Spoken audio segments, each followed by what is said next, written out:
Dear brothers and sisters in the Lord, ప్రభునందు ప్రియ సహోదర సహోదరులారా, today's verse for our meditation is taken from the book of Deuteronomy chapter 7 verse 6. నేటి దినము ధ్యానము కొరకు ద్వితీయోపదేశ కాండము 7వ అధ్యాయం 6వ వచనం తీసుకోబడింది. The Lord thy God hath chosen thee to be a special people unto himself. యెహోవా నిన్ను తనకు స్వకీయ జనముగా ఏర్పరచుకొనెను. We are so thankful unto the Lord for the written scriptures. మనకి అనుగ్రహించబడిన ఈ లేఖనాల కొరకై దేవునికి ఎంతో వందనాలు. Paul says in 1 Corinthians 10:11, కొరింథీయులకు రాసిన మొదటి పత్రిక 10:11లో అపోస్తలుడైన పౌలు అంటున్నారు, all these things happen unto them for examples, and they are written for our admonition. ఈ సంగతులు దృష్టాంతములుగా వారికి సంభవించి యుగాంతమందున్న మనకు బుద్ధి కలుగుటకై వ్రాయబడెను. God did not inspire the Old Testament so that we can be a photostat copy of Daniel or Moses. ఈ పాత నిబంధనలో ఉన్న వ్యక్తులు వారి మాదిరిగానే ఉన్నట్టుగా మనం ఉండాలి అన్నట్టుగా దేవుడు ఈ విషయాలు మన కొరకు రాయించలేదు. They are for our examples.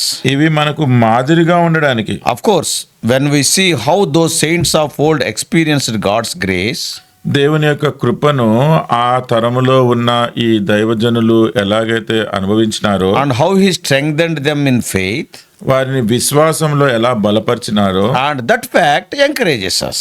ఆ సత్యము ఆ వాస్తవము మనల్ని ప్రోత్సహిస్తుంది. But if we see the Bible as a book of instruction only, అయితే ఈ బైబిల్ గ్రంథం అంతా కూడా ఒక నియమములు హెచ్చరికలు ఇచ్చే పుస్తకంగా చూస్తే then we miss the point. మనము అక్కడక్కడ తప్పిపోతాం. The word of God became human so that we may trust on the one and true God. ఈ దేవుని వాక్యమే అది మానవ రూపముగా అయిపోయింది. ఎందుకంటే అప్పుడు మనము ఏకైక దేవుని యందు విశ్వాసముంచి నమ్ముతాం. All scripture point to Jesus Christ. లేఖనాలన్నీ కూడా యేసుక్రీస్తు ప్రభువునే చూపిస్తున్నాయి. When we believe in Jesus, we will be made holy. యేసుక్రీస్తు ప్రభునందు విశ్వాసం ఉంచితే మనము పరిశుద్ధపరచబడతాం. Our holiness comes from the Lord. We alone are not holy. పరిశుద్ధత అంతా కూడా ప్రభువు వారి చేత జరుగుతుంది. మనలను మనము పరిశుద్ధపరచుకోలేం. He is holy, ఆయన పరిశుద్ధుడు, and our holiness comes from the Lord. మన పరిశుద్ధత కూడా ఆయన నుండే వస్తుంది. The scripture teaches us clearly that Jesus Christ is our Redeemer. లేఖనాలు యేసుక్రీస్తు ప్రభువారే మనకు విమోచకుడు అని బహు స్పష్టంగా తెలియజేస్తున్నాయి. As we read today's verse for our meditation, మన ధ్యానం కొరకు ఈ నేటి వచనం ఏదైతే మనం చూస్తున్నామో, the Lord thy God hath chosen thee. యెహోవా నిన్ను తనకు స్వకీయ జనముగా ఏర్పరచుకొనెను. It is spoken about the Old Testament Israelites. పాత నిబంధనలో ఇశ్రాయేలీయుల గురించి ఇది చెప్పబడింది. When we believe in Lord Jesus Christ, when we are saved, we are called the New Testament Israelites. మనము రక్షణ పొంది యేసుక్రీస్తు ప్రభువునందు విశ్వాసం ఉంచినప్పుడు మనలను నూతన నిబంధన ఇశ్రాయేలీయులుగా పిలుస్తారు. Paul explained this in detail in his letter to Galatians. గలతీయులకు రాసిన పత్రికలో అపోస్తలుడైన పౌలు ఈ విషయాలు వివరంగా చెప్పినాడు. So we understand that in the New Testament age also, అందుకనే నూతన నిబంధన కాలంలో కూడా మనం అర్థం చేసుకునేది ఏంటంటే, the same is true in our lives. ఈ విషయాలే మన జీవితంలో కూడా వాస్తవమైనవి. We read in John 15:16, మనము యోహాను 15:16 చదువుతాం. you did not choose me, but I chose you. నీవు నన్ను ఏర్పరచుకొనలేదు గాని నేను నిన్ను ఏర్పరచుకొంటిని. Bible is so clear in telling that he loved us first. Bible దేవుడే మనలను మొదట ప్రేమించినాడన్న విషయాన్ని చెప్పడంలో బహు స్పష్టంగా ఉంది. That's what we read in 1 John 4:19. మొదటి యోహాను 4:19 అదే చదువుతున్నా. He chose us before even we knew him. ఆయనను మనము ఎరుగక ముందే ఆయన మనలను ఏర్పరచుకున్నాడు. That shows the love of God. అది దేవుని ప్రేమను చూపిస్తుంది. Before the Israelites entered the promised land, ఇశ్రాయేలీయులు వాగ్దానపు దేశంలో ప్రవేశించక ముందు the people gathered to hear Moses as he was going to die very shortly. ప్రజలందరూ కూడా మోషే చెప్తున్న మాటలు వినాలని వచ్చినారు. ఎందుకంటే కొద్ది రోజుల్లో ఇంకా మోషే చనిపోతాడు. And Moses reminded them, మోషే వారికి ఏం గుర్తు చేసినాడు? you are a holy people to the Lord your God. మీ దేవుడైన యెహోవా యెహోవాకు మీరు పరిశుద్ధమైన జనము. Before they went into Canaan, వారు కనానులోనికి ప్రవేశించక ముందు Moses would preach God's word into their ears one more time. మోషే ఈ ప్రజలకు దేవుని వాక్యమును వారి చెవుల్లో మరొకసారి So వినిపింపజేస్తున్నాడు. Moses proclaimed who God was అంటే దేవుడు ఏమై ఉన్నాడో అది మోషే ప్రకటించినాడు. and who the Israelites were because of God. దేవునిని బట్టి ఇశ్రాయేలీలు ఏమై ఉన్నారో కూడా చెప్పినాడు. The Lord led them out of Egypt. దేవుడు వారిని ఐగుప్తులో నుంచి విడిపించినాడు. They were his people. ఆయన దేవుని ప్రజలుగా He ఉన్నారు. redeemed and rescued them. వారిని విమోచించి వారిని తప్పించినాడు. He was the God of Abraham, Isaac and Jacob. Abraham, ఇస్సాకు, యాకోబుల దేవుడు ఆయన. God had chosen them to be his special people. ఆయన ప్రత్యేకమైన జనముగా ఆయన్ని ఏర్పరచుకున్నాడు. And Israelites were his treasured possession. ఇశ్రాయేలీలు దేవుని యొక్క స్వాస్థ్యముగా ఉన్నారు. And at the Mount Sinai, God gave them the old covenant so they were blessed. సీనాయి పర్వతము దగ్గర దేవుడు వారికి ఈ పాత నిబంధన ఇచ్చినాడు. తద్వారా వారు ఆశీర్వాదముగా అయినారు. So Moses proclaimed the deeds that God had done to redeem his people from bondage. తన ప్రజలను వారి దాసత్వంలో నుంచి విడిపించడానికి దేవుడు ఎటువంటి పనులు చేసినాడో అవన్నీ కూడా మోషే వారికి చెప్పినాడు. Moses had spoken of God's miraculous signs. దేవుడు చేసిన అద్భుత కార్యాలన్నీ కూడా మోషే చెప్పినాడు. He also told that God would continue to redeem and sanctify them. ఆయనని దేవుడే పరిశుద్ధపరిచి వారిని విడిపిస్తాడు అన్న సంగతి మోషే చెప్పినాడు. And God will continue to redeem them, continue to sanctify them. దేవుడు వారిని ఎడతెగక పరిశుద్ధపరుస్తాడని, ఎడతెగక విడిపిస్తాడన్న సంగతి So చెప్పినాడు. Moses talking and reminding the same truths time and again to Israelites shows that we also should not forget our past and present states. మోషే ఇశ్రాయేలీయులకు పదే పదే దేవుడు చేసిన కార్యాలు వాటి గురించి చెప్తున్నాడు. అంటే మనము కూడా ఈ సంగతులు మర్చిపోకూడదు అని. We should not forget our past and present states. మన గత జీవితము, ప్రస్తుతం ఉన్న జీవితము మర్చిపోకూడదు. Always remember and remind yourself from what state you are saved. మీరు ప్రతిసారి కూడా ఎటువంటి స్థితిలో ఉన్నప్పుడు రక్షింపబడినారో అది గుర్తు చేసుకోవాలి. Never forget who are you today, ఇప్పుడు మీరేమై ఉన్నారో అది ఎప్పుడు to మర్చిపోకూడదు. whom you belongs to. ఎవరికి మీరు చెందినవారై ఉన్నారు. So those things will keep us holy and also hopeful. అటువంటి విషయాలు మనలను పరిశుద్ధంగా ఉంచి ఒక మంచి నిరీక్షణలో ఉంచుతాయి. Moses also spoke of God's promised Messiah to come. రాబోయున్న దేవుడు వాగ్దానం చేసిన మెస్సయ్య గురించి కూడా మోషే చెప్పినాడు. He said in Deuteronomy 18:15, in Telugu it is 16, ద్వితీయోపదేశ కాండము 18:16 ఆయన చెప్పినాడు, the Lord your God will raise up for you a prophet like me, a fellow Israelite. You must listen to him. నీ దేవుడైన యెహోవా నీ మధ్యను నా వంటి ప్రవక్తను నీ సహోదరులు నీ కొరకు పుట్టించును, ఆయన మాట నీవు వినవలెను. Moses repeated the promise that God made to Noah and Abraham. దేవుడు నోవాకు, అబ్రహాముకు ఏ వాగ్దానం అయితే చేసినాడో అదే మరలా చెప్తూ ఉన్నాడు. God will not abandon us to our sins. దేవుడు మన పాపముల నిమిత్తమై మనలను తృణీకరించి ఉంచడు. He will send a prophet like Moses, but greater than Moses. మోషే వంటి ప్రవక్తను, లేకపోతే మోషే కంటే శ్రేష్ఠుడైన ప్రవక్తను పంపిస్తాడు. And he would crush the serpent's head.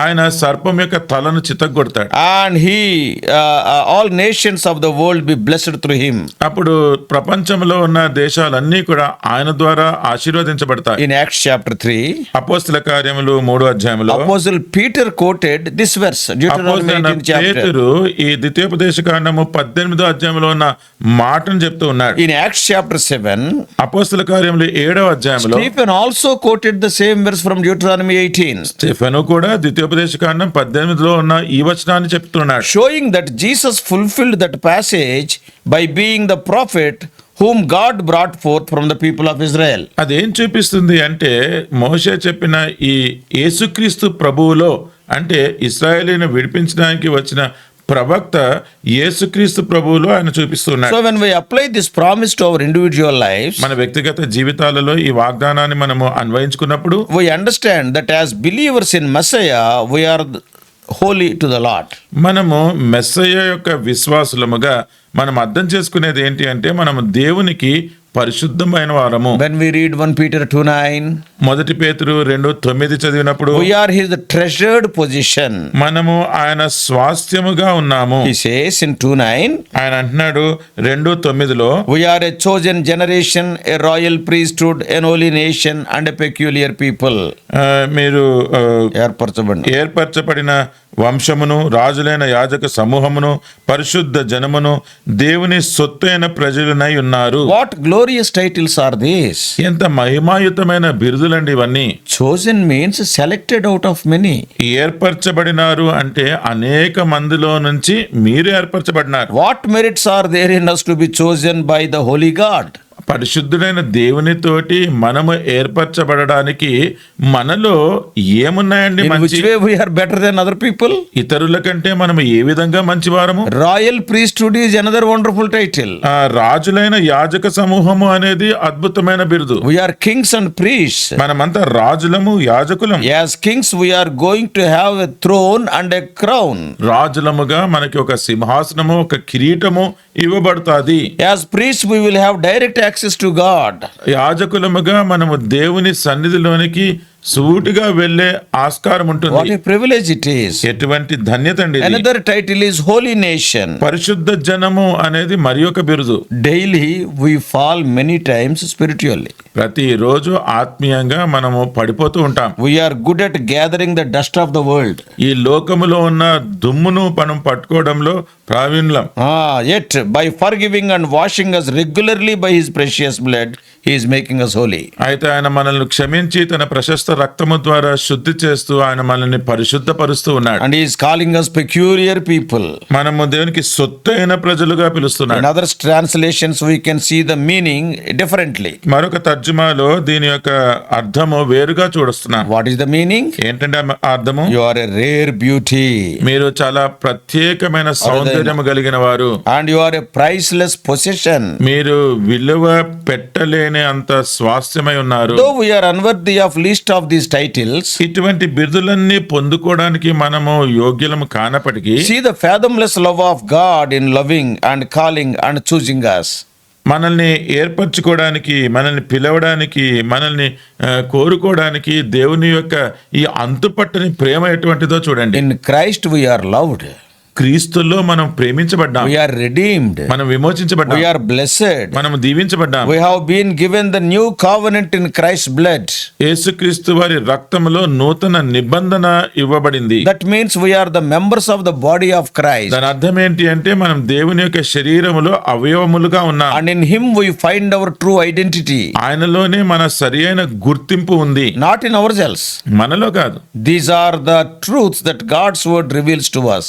ఇవే దేవుని వాక్యము బయలుపరుస్తున్న సత్యాలు. It is all by God's grace. ఇదంతా కూడా దేవుని కృపను బట్టే. It is all his doing. ఇదంతా ఆయన చేస్తున్న పని. To understand grace, Moses revealed who we are by nature. కృపను అర్థం చేసుకోవడానికి మోషే మనము స్వభావ సిద్ధిగా ఏమై ఉన్నామో చెప్తూ ఉన్నాడు. He said in Deuteronomy 7:7, ద్వితీయోపదేశకాండము 7:7 ఆయన అన్నాడు, it is not because you outnumbered all the other people that the Lord favored and chose you. మీరు సర్వజనముల కంటే విస్తార జనమని యెహోవా మిమ్మును ప్రేమించి మిమ్మును ఏర్పరచుకొనలేదు. The Lord does not choose based on someone's worthiness. ఇతరుల యొక్క యోగ్యతను బట్టి దేవుడు ఏమి ఎంపిక చేసుకోడు. He did not choose you because you are greater and smarter or better than others. ఇతరుల కంటే మీరు ఎంతో జ్ఞానవంతులని, గొప్పవారని, ధనికులని ఆ విధంగా ఏర్పరచుకొనలేదు. If we choose like that, ఆ రీతిగా ఏర్పరచుకుంటే then also we will be the last of the least. అప్పుడు కూడా మనము పట్టికలో చివర ఉండే వాళ్ళంగా He ఉంటాం. has not chosen the great, rich, mighty, intelligent people of the world. గొప్పవారు, బలవంతులు, చాలా తెలివితేటలు కలిగిన వారు ఈ లోకంలో ఉన్నవారిని వారిని ఏర్పరచుకోలేదు. If they are chosen, వారు కనుక ఏర్పరచబడితే I believe they would not have allowed us even to utter the name of their God. నేను నమ్మేది ఏంటి అంటే వాళ్ళు మనల్ని దేవుడు అని సంబోధించడానికి కూడా మనకి అనుమతించేవారు కాదు. And he would be their God and we would be kept away from him. వారు దేవుడు వారికే దేవుడుగా ఉండి మనమేమో దేవుడి నుంచి దూరంగా పెట్టబడతాం. Because they are mighty people. ఎందుకంటే వారు బలవంతులు. But he chose you and me solely by his grace. అయితే ఆయన కృప ద్వారా, కేవలమైన కృప ద్వారా నిన్ను నన్ను మనలను ఆయన ఏర్పరచుకున్నాడు. Therefore, what Moses said about God choosing someone still applies to us today. అందుకనే దేవుడు ఎవరినైనా ఎలాగ ఏర్పరచుకున్నాడు అని చెప్పినాడో అది నేడు మనకు కూడా అన్వయిస్తుంది. God is unchanging. దేవుడు మార్పు చెందనివాడు. We also must be thankful and faithful for such a sovereign choosing. అటువంటి సార్వభౌమికమైన ఏర్పాటు కొరకై మనము దేవునికి ఎప్పుడు వందనస్తులమై ఉండాలి. Oftentimes, Israelites failed, especially because of idolatry. చాలాసార్లు ఇశ్రాయేలీలు విగ్రహారాధన బట్టి వాళ్ళు పడిపోతూ వచ్చినారు. Let us be careful. మనం జాగ్రత్తగా ఉందాం. Apostle Paul told us that we should learn from Israelites' mistakes.